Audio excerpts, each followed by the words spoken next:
Fundación EFI, Colegio La Purísima presenta ¿De qué color es un beso? Hola, me llamo Minimoni. Me encanta pintar. Me nunca he pintado un beso. ¿De qué color son los besos? Rojo. Es el color de la salsa de los espaguetis. Rojo. Es el color de cuando estoy enfadada.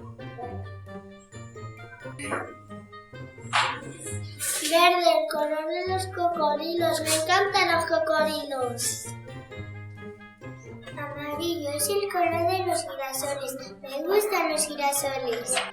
Pero es el color de la miel. No me gustan las abejas.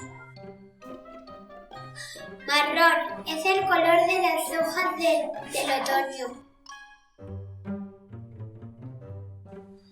Blanco es el color de la nieve.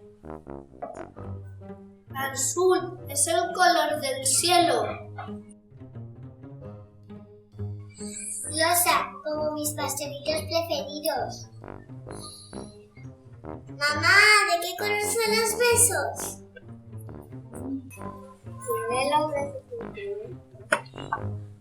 un book trailer realizado por el alumnado de 5 años Colegio La Purísima sobre el libro ¿De qué color es un beso?, de la autora Rocío Bonilla.